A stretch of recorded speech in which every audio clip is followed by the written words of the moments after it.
A lot of this isn't going to make sense to you, and I'm sorry about that. I'm just going to start at the beginning, with the house.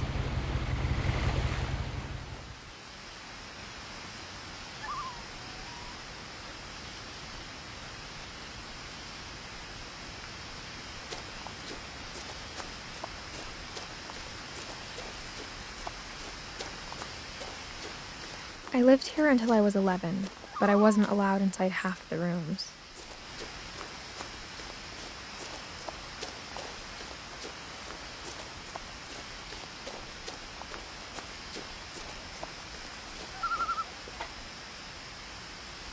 Inside the mailbox were bills from 7 years ago, marked urgent, open immediately.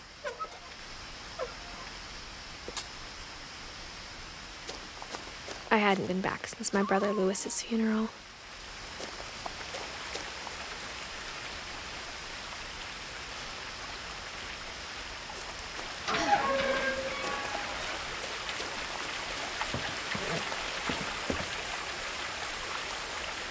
In her will, my mother left me a key, but didn't tell me what it unlocked.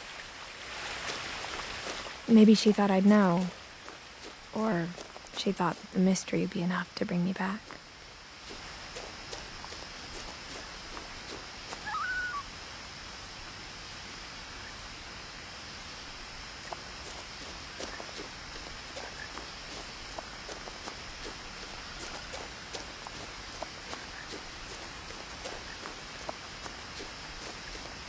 No one had driven this way in a long time, but I saw a few hoof prints.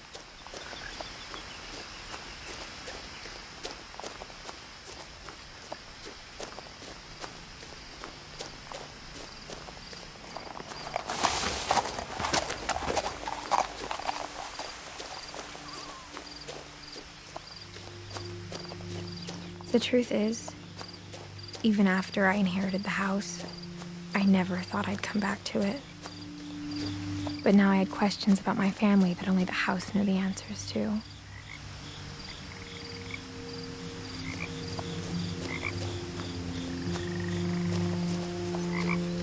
The house was exactly like I remembered it, the way I'd been dreaming about it.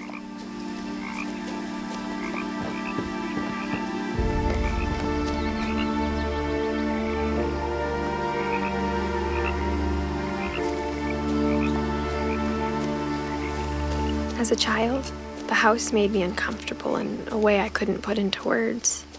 Now, as a 17-year-old, I knew exactly what those words were. I was afraid of the house.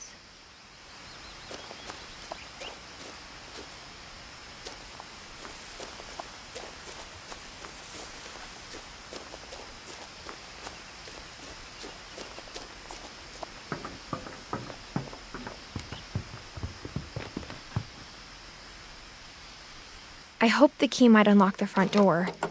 It didn't.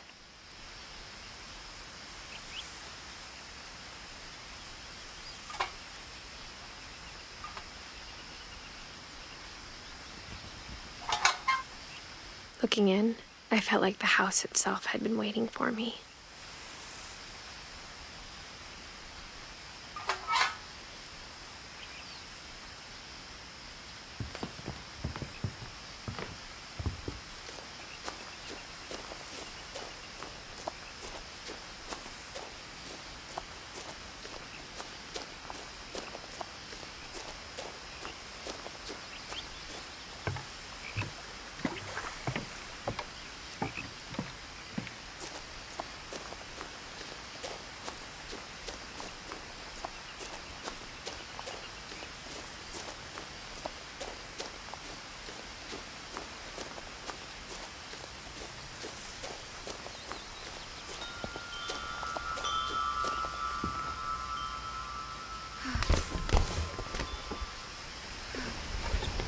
Crawling through the doggy door used to be a lot easier when I was 11.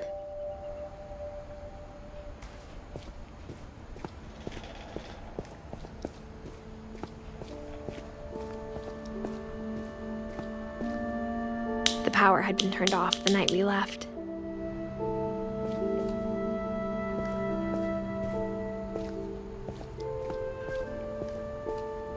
For the first time in years,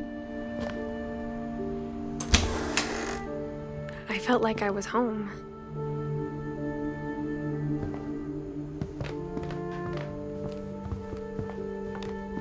Nothing in the house looked abnormal. There was just too much of it, like a smile with too many teeth. My mom wasn't much of an optimist, but she never stopped believing that my brother Milton was alive.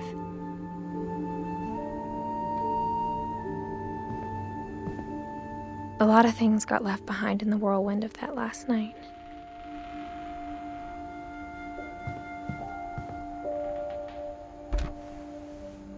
Edie told me once that every Finch who ever lived is buried somewhere in the library.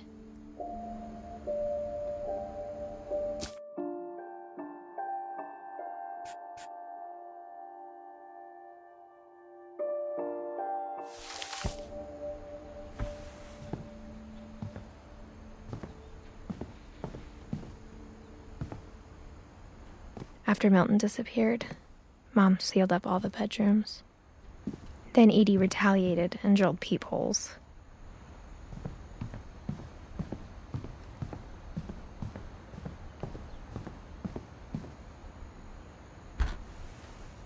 My Grandpa Sam spent 7 years sharing a room with his dead brother, Calvin.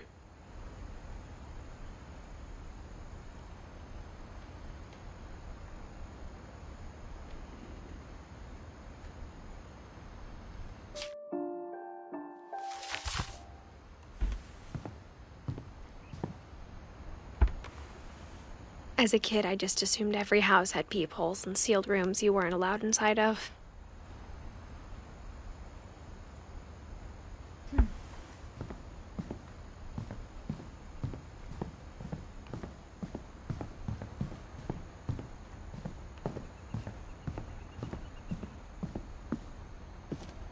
Mom must have locked the third floor stairs on the night we left. Edie's father, Odin, built the original house.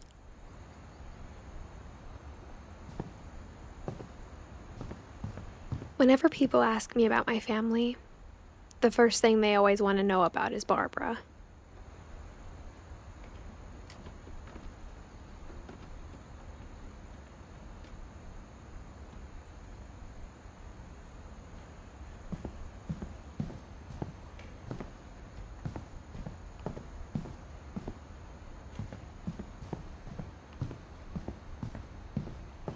I spent a lot of time playing in Great Uncle Walter's room. I think my mom sometimes regretted not sealing it up.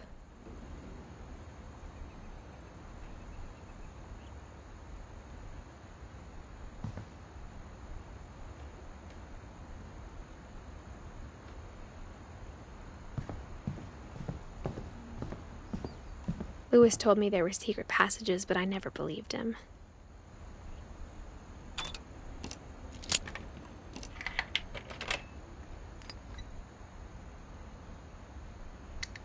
Turns out, my mom was really good at keeping secrets. Now it was time to find out what my mom had been afraid of.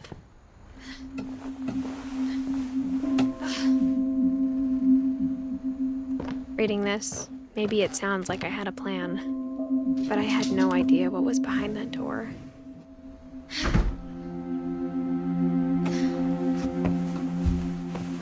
Just like I had no idea where all this was gonna lead.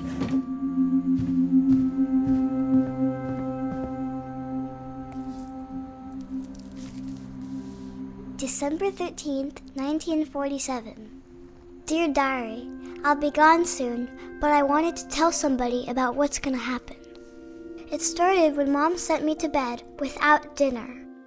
I woke up and I was starving, so I looked around for something to eat. The gerbil food was dry, but I didn't mind it.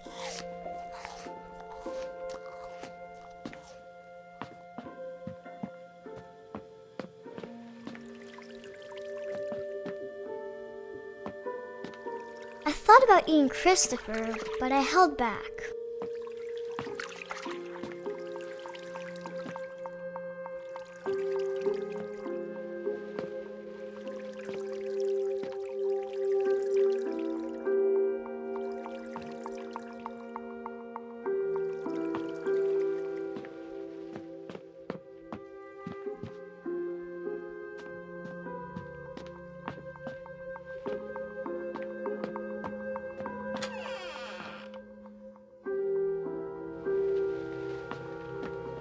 I kept eating and eating.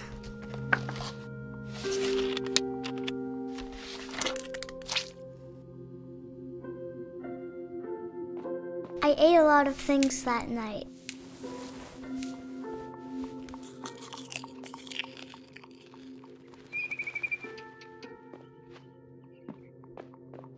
Then I heard chirping outside my window. It was a barn swallow going back to her nest. I reached out for her. And suddenly, I was a cat.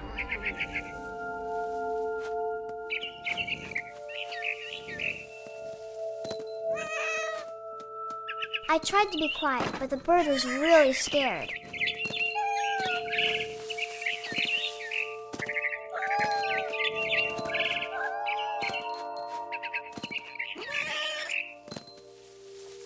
The babies were all gone.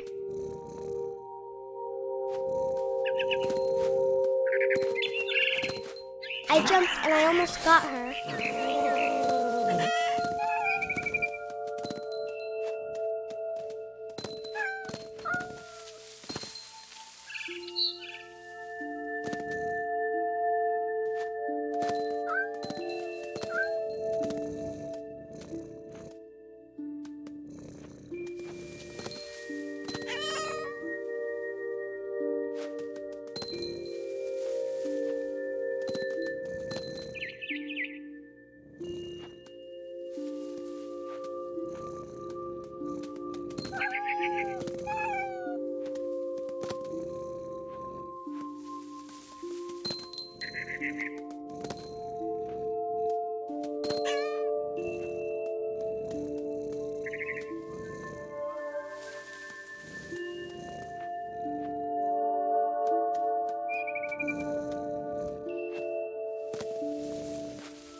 I could tell she was getting really tired. Now I was up in the big tree. I promised Dad I wouldn't climb it anymore. All I cared about was eating that mama bird.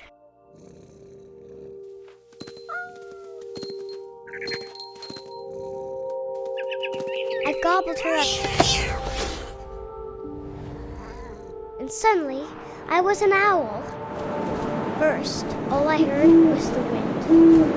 Then I heard little teeth nibbling in the grass.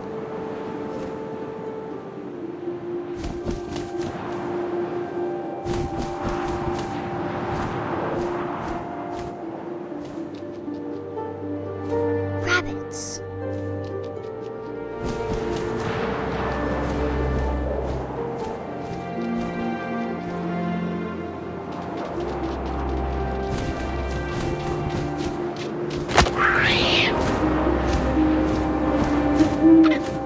Imagined his face looking up and seeing mine through my talons.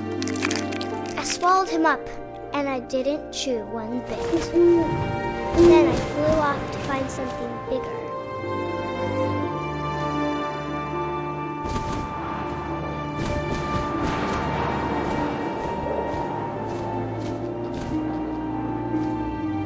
A mama rabbit.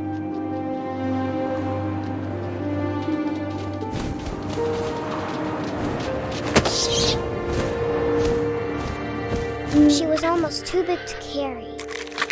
I started choking, but I couldn't stop eating.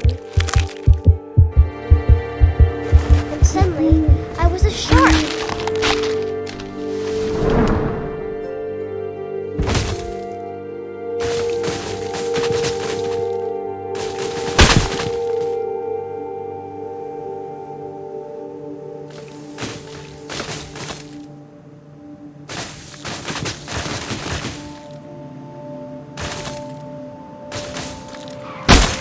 I rolled off a cliff and into the ocean. Now, I was hungrier than ever.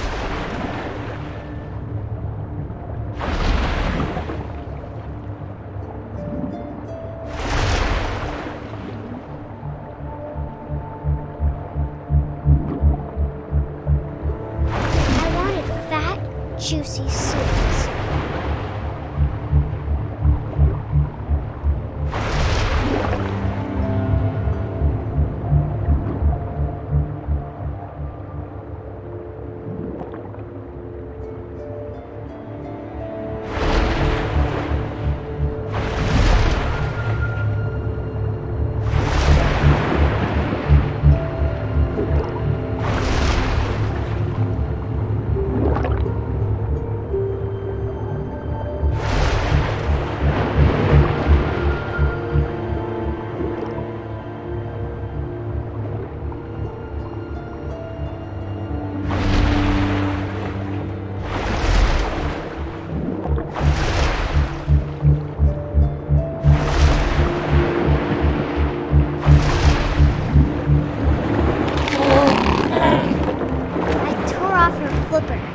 tasted really good.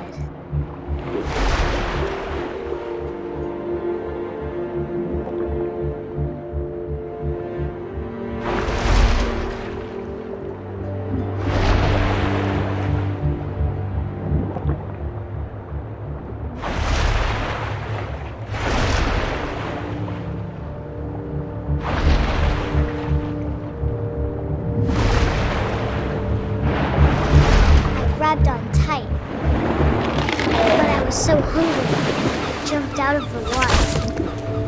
When I opened my eyes, everything had changed.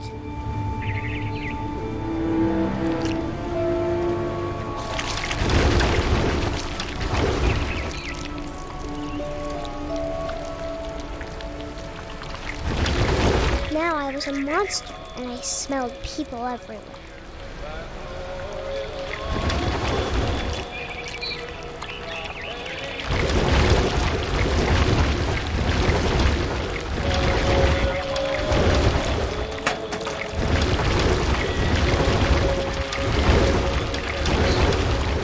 I was big and I moved real quiet.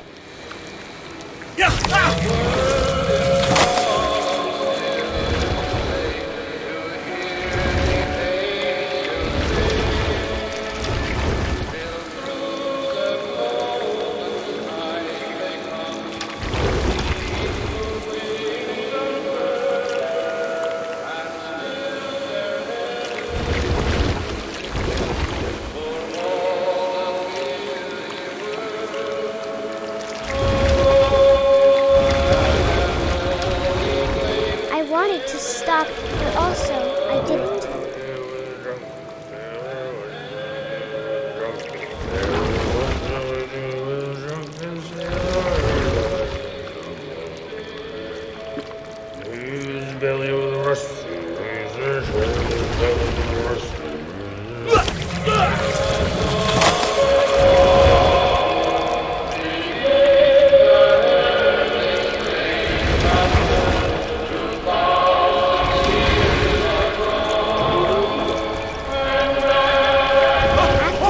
Passenger, I was still hungry. And across the water, I smelled something new. Something I had to have, so I swam towards it.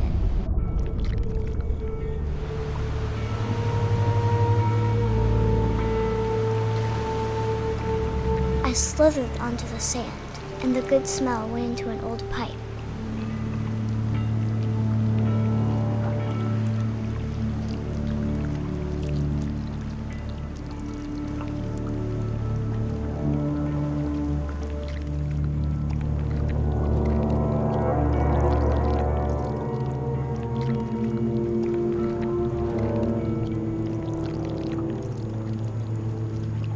I got closer and closer.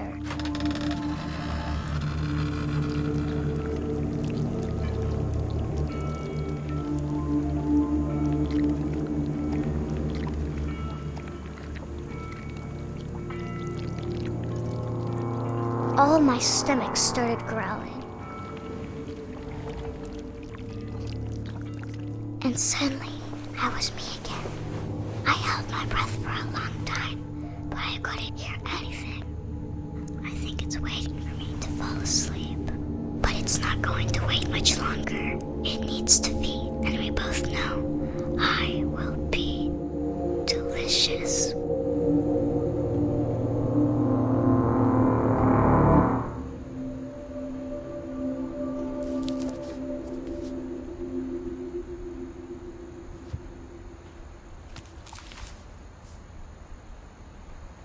I'm not sure if I believed all of that, but I'm sure Edie would have.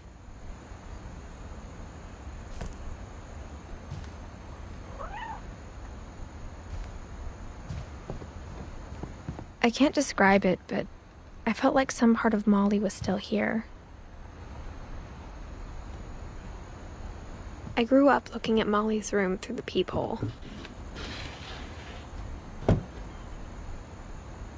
Molly's gerbil had a tiny bedroom with its own even tinier gerbil cage.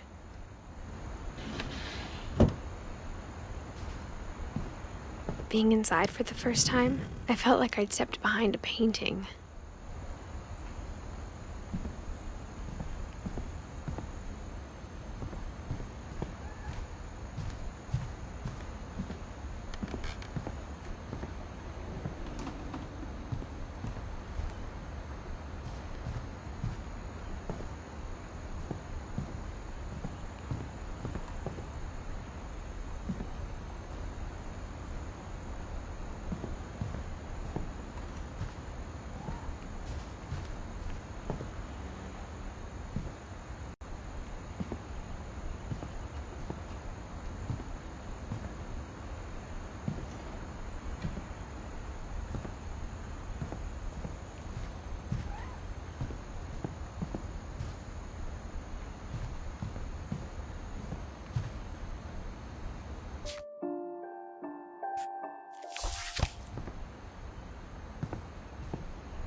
This will be obvious later, but my mom never told me any of these stories.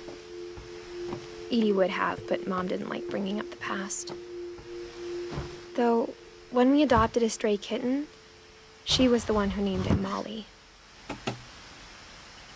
I spent a lot of time in Great-Grandma Edie's room. We got along, and it was a good place to hide from my mom.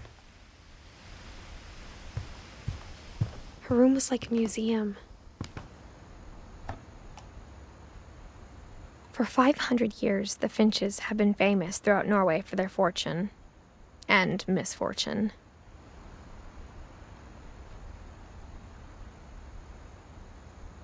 Odin Finch buries the latest victims of the family curse, his wife Ingeborg and their newborn son, Johan.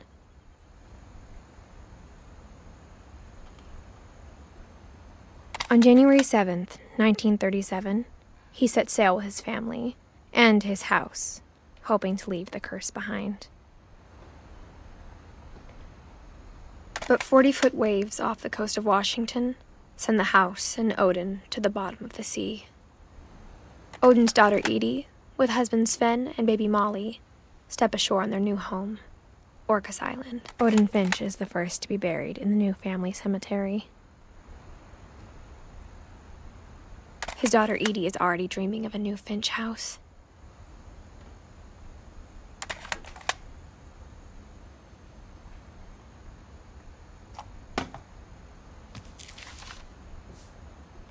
Whatever's wrong with this family, it goes back a long ways.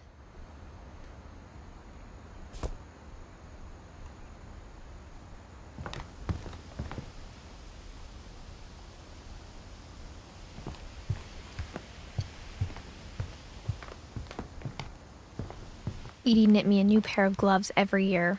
Louis died a week before we left, but Edie had already started to memorialize him.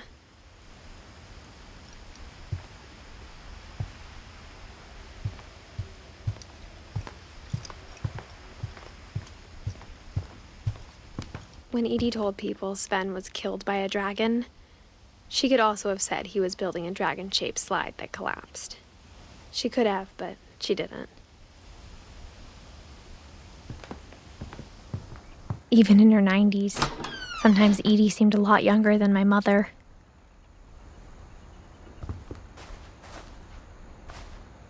The only trace Grandpa Sam's first wife Kay left on the house was the pink bathroom. It was a pretty big trace.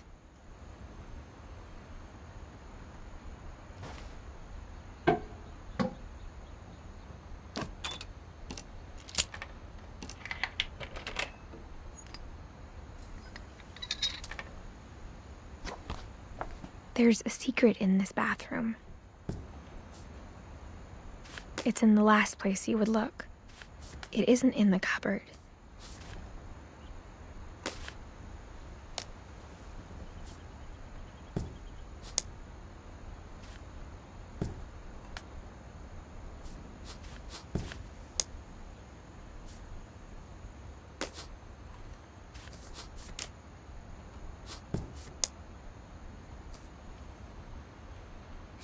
It's hidden in this book.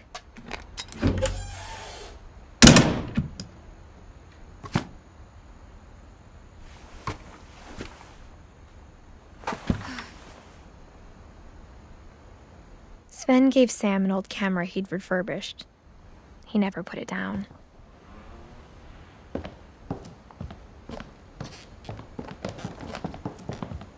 From the paintings on the wall, it was clear my brother Milton had been here before me.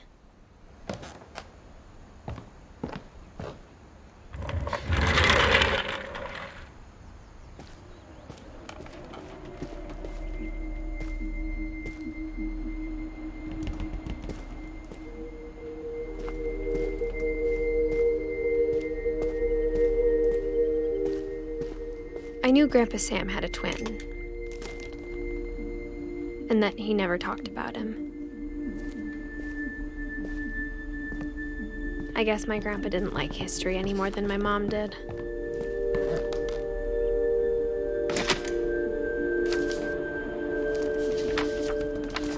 How I Want to Remember My Brother by Sam Finch. The thing I remember is that when he made up his mind, that was it.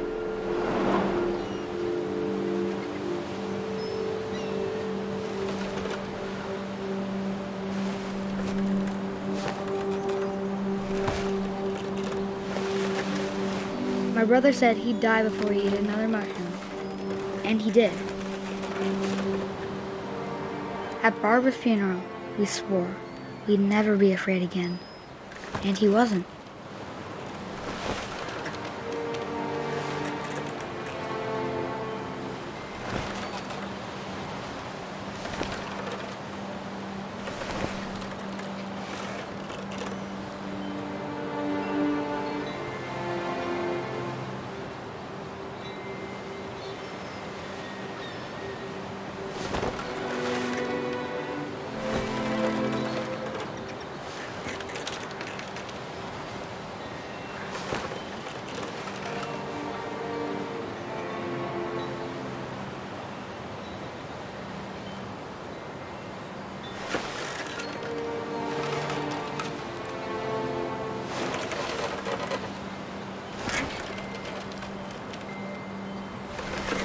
I think Calvin always wanted to fly. Sam! Calvin! Dinner's ready! Coming! But that day, he finally made up his mind to do it. I told him going around was impossible. Maybe if I hadn't said that,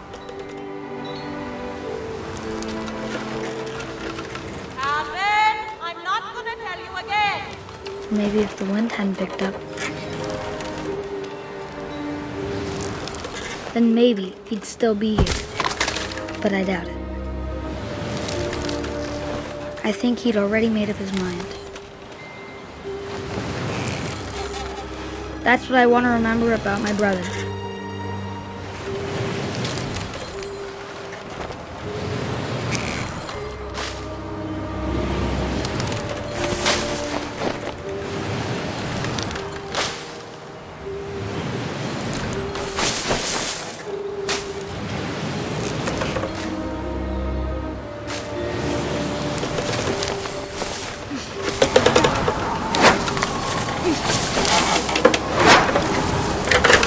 The day he made up his mind to fly. And he did.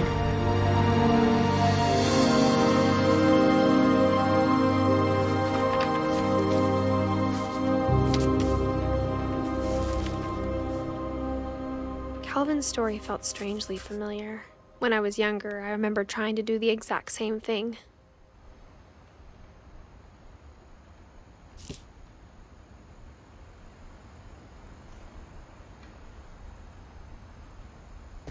After the funeral, Edie roped off Calvin's half of the room.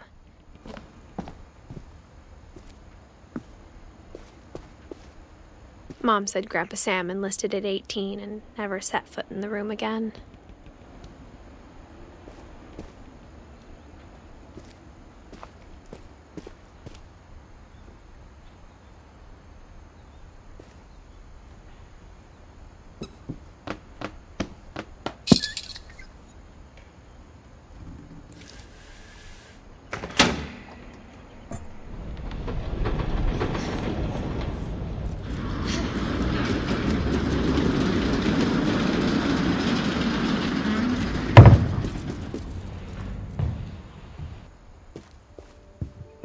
The passages were a pretty tight fit. They'd obviously been built for smaller hands and bellies.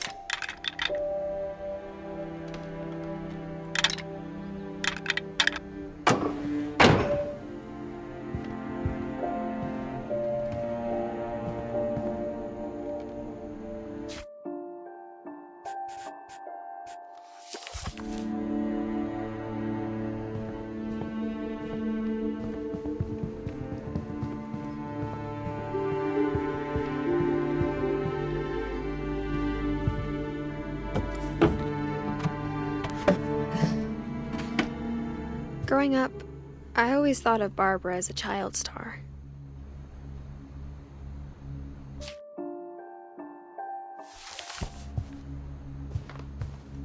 I never thought about how hard it must have been for her afterwards.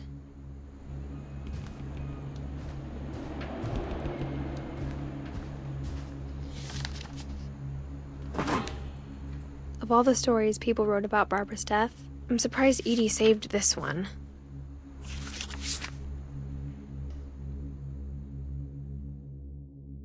Old Jack here with another ghastly tale inspired by America's most unfortunate family.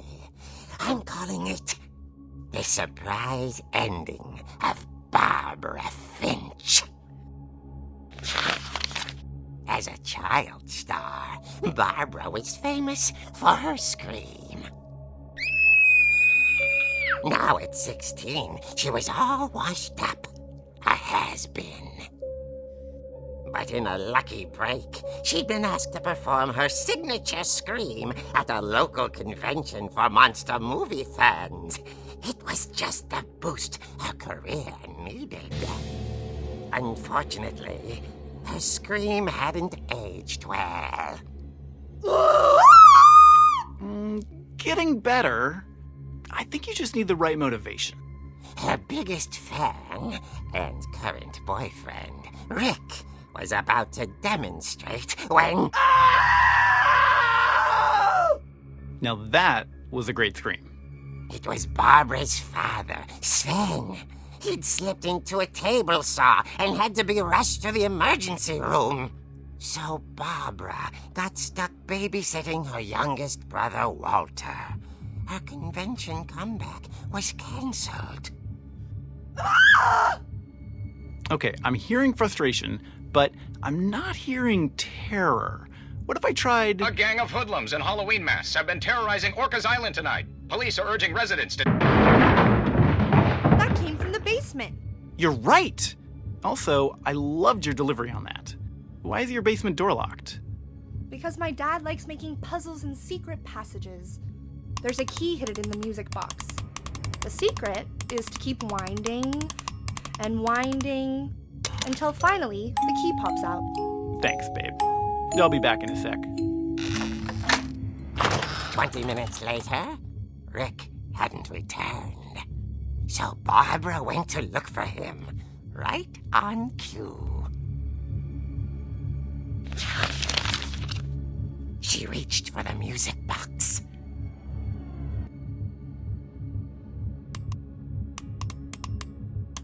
And as she wound the key, she listened for Rick, but the house was silent.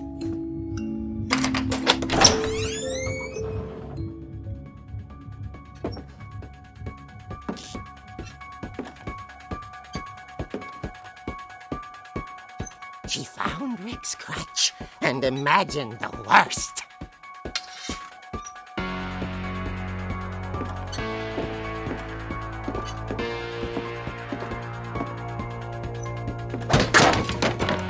The gang's leader is the infamous Hookman Killer, Dr. Carl Hamill, who impaled and then ate his family 10 years ago tonight.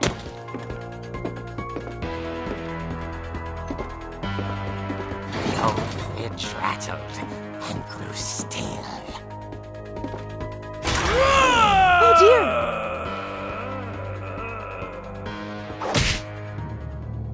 Oh! Rick? Barb, relax. I was just trying to scare you to help you find your scream. Well, I'm not scared, Rick. I'm furious. Then act furious. All I'm getting from you now is that you're hurt and confused and She threw him out, but she kept a little something to remember him by. Barb, have you seen my other crutch? And she was still holding it when she fell asleep watching the Late Late Picture Show. Hours later... Barbara! Walter, what's going on up there? Ah! Okay, I'm coming up, but if this is a trick, you're dead, Walter.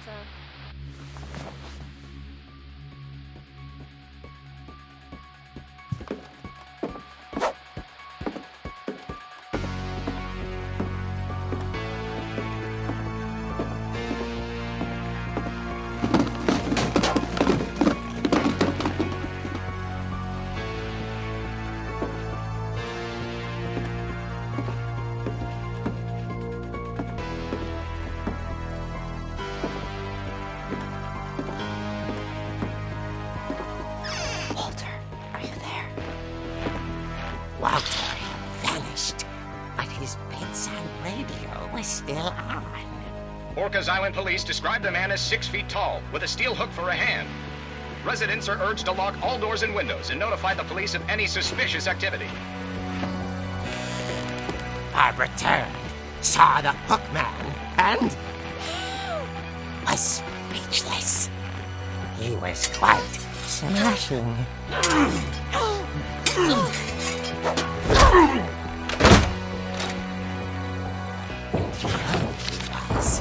He couldn't get enough of Barbara. Okay, Barbara, there's gotta be another way out of here.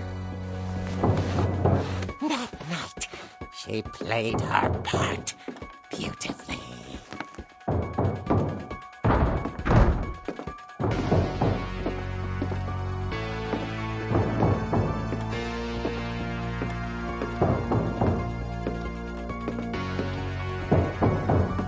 Molly's door hadn't been opened in years. The hinges groaned.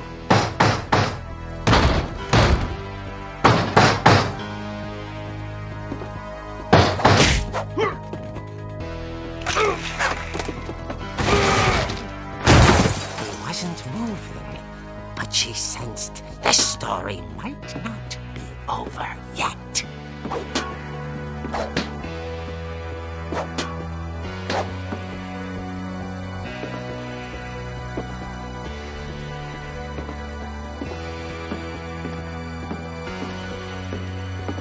The hookman had vanished.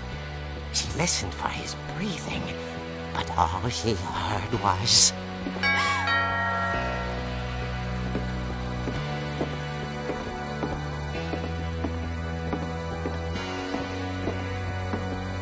At the door, she heard whispering. It was coming from inside the house.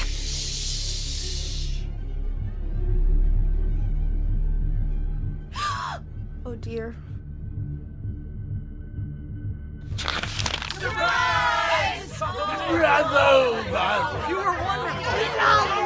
The monsters had come to surprise her.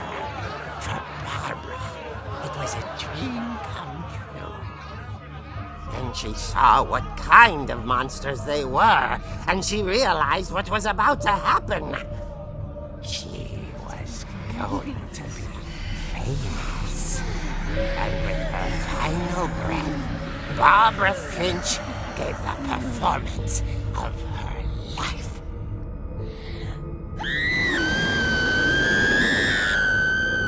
I wasn't there myself, but I hear Barbara was magnificent. Poor girl. She had a taste for stardom. But unfortunately, so did her fans. Of course, the police blamed it all on poor Rick, who disappeared the same night. And little Walter? Hiding under his bed the whole time. He took it all pretty hard, but that's another story. As for Barbara, tucked inside the music box is all they ever found of her. Her ear. Now that's what I call a real eerie tale.